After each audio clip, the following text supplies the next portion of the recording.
అందరికీ నమస్కారం. ముఖ్యంగా మా నియోజకవర్గం యొక్క మా వైఎస్ఆర్ కాంగ్రెస్ పార్టీ కార్యకర్తలకు, నాయకులకు ఈ ఎన్నికల్లో నాకు సాయం చేసిన అందరికీ కూడా పేరు పేరున అందరికీ కూడా కృతజ్ఞతలు వ్యక్తపరుస్తున్నాను. తప్పకుండా మనం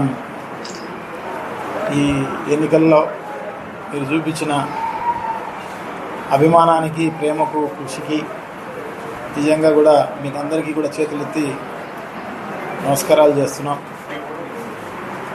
అట్లాగే రాష్ట్ర వ్యాప్తంగా జరిగిన ఎన్నికల సరళిని ఒకసారి గమనిస్తే,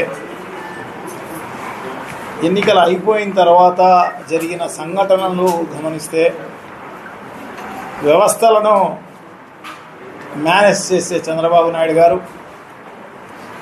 సో ఇప్పుడు కూడా అటువంటి పనే జరిగింది అని చెప్పేసి నేనైతే భావిస్తున్నా.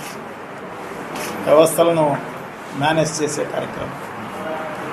సో తప్పకుండా ఈవీఎంస్ను ట్యాంపరింగ్ జరిగిన కార్యక్రమం నా నియోజకవర్గంలోనే కాదు, త్రూఅవుట్ రాష్ట్రంలో అన్ని నియోజకవర్గాల్లో ఎంపిక చేసుకున్న బూతులను ట్యాంపరింగ్ చేసిన పరిస్థితి కనపడుతోందన్నమాట.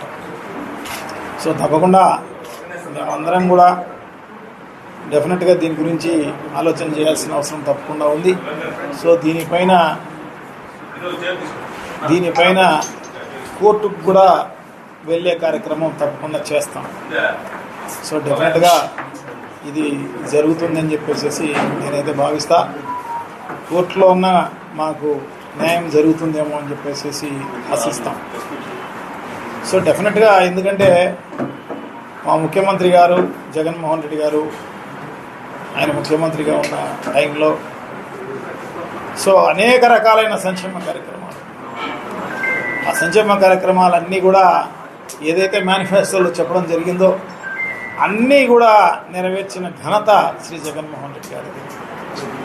సో తప్పకుండా ఎవరికి కూడా తెలుగుదేశం పార్టీకి కూడా నష్టం జరగకోకుండా పార్టీలకు అతీతంగా, కులాలకు అతీతంగా, మతాలకు అతీతంగా, వర్గాలకు అతీతంగా అన్ని రకాలైన సంక్షేమ కార్యక్రమాలు చేయడం జరిగింది. అట్లాగే అన్ని గ్రామాలు అభివృద్ధి కార్యక్రమాలు కూడా జరిగిన పరిస్థితి మనం అందరం కూడా చూస్తున్నాం అన్నమాట. సో డెఫినెట్గా ఈ యాంటీ ఇన్కంబరెన్స్ అనేది ఉండే అవకాశమే లేదు. సో ఈ రకంగా రిజల్ట్ చూస్తే నిజంగా కూడా జగన్మోహన్ రెడ్డి గారు ఏం చేయలేదేమో, అందుకోసమే ఇంత 12 సీట్లకు దిగజార్చిన పరిస్థితి ఉంది అని చెప్పేసి అనుకునే పరిస్థితి ఉంటుందన్నమాట. సో అటువంటి పరిస్థితి ఏం లేదు. సో అందరికీ న్యాయం చేసిన ప్రభుత్వము వైఎస్ఆర్ కాంగ్రెస్ పార్టీ, జగన్మోహన్ రెడ్డి గారు. సో డెఫినెట్గా ఈ రిజల్ట్ కాదు, రావాల్సిన రిజల్ట్ ఇది కాదు, కానీ ఇది వ్యవస్థలు మేనేజ్ చేసే చంద్రబాబు నాయుడు గారు ఈ రకంగా ఉన్న పరిస్థితి. ఎందుకంటే ఎన్నికలు అయిపోతానే ఒక 15-20 రోజులు చంద్రబాబు నాయుడు గారు డిసప్పేర్ అయిపోయినారు. చంద్రబాబు నాయుడు గారు, వాళ్ళ కొడుకు అందరూ ఉంటారు. సో మరి ఏడ సింగపూర్లో కూర్చొని ఈ కార్యక్రమాలు ట్యాంపరింగ్ జరిగిందా, ఇంకొక చోట ట్యాంపరింగ్ జరిగిందా అనేది మనకు తెలుస్తుంది తొందరలోనే. ఎందుకంటే ఫిజికల్గా ఎక్కడా జరగలే, స్ట్రాంగ్ రూముల మీద పడి మార్చే పరిస్థితి ఈ జరగలేదు. కానీ ఇది టెక్నికల్ అన్నమాట. బార్ కోడ్ తెలిసి ఉంటే చాలు అన్నమాట. స్కాన్ చేసేసి ఏ నెంబర్ కావాలంటే ఆ నెంబర్ మార్చే కార్యక్రమం జరుగుతుంది అన్నమాట. సో ఆ బార్ కోడ్లు వీళ్ళు ఎలా సంపాదించినారు, ఎలా జరిగింది ఈ ట్యాంపరింగ్ అనేది తొందరలోనే తెలిసే కార్యక్రమం తప్పకుండా జరుగుతుందని చెప్పేసి నేనైతే భావిస్తాను అన్నమాట.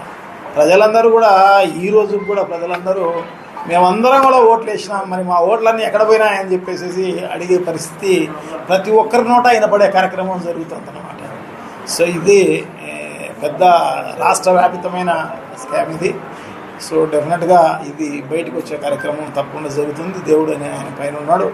సో ప్రజల ఆశీర్వాదం ఉంది. డెఫినెట్గా మంచి జరిగే కార్యక్రమం జరుగుతుంది అని చెప్పి మేమైతే భావిస్తామన్నమాట. సో తప్పకుండా ఏదేమైతేనే ఎన్నికల్లో సహకరించిన ప్రతి ఒక్కరికి కూడా, ఎందుకంటే మొక్కవోని ధైర్యంతో, మొక్కవోని నమ్మకంతో, మొక్కపోని విశ్వాసంతో కృషి చేసిన మా కార్యకర్తలకు, నాయకులకు అందరికీ కూడా పేరు పేరున వారికి అందరికీ కూడా అభినందనలు, కృతజ్ఞతలు, నమస్కారాలు అన్నీ తెలియజేసుకుంటూ సెలవు తీసుకుంటున్నాను. Thank you. నమస్కారం.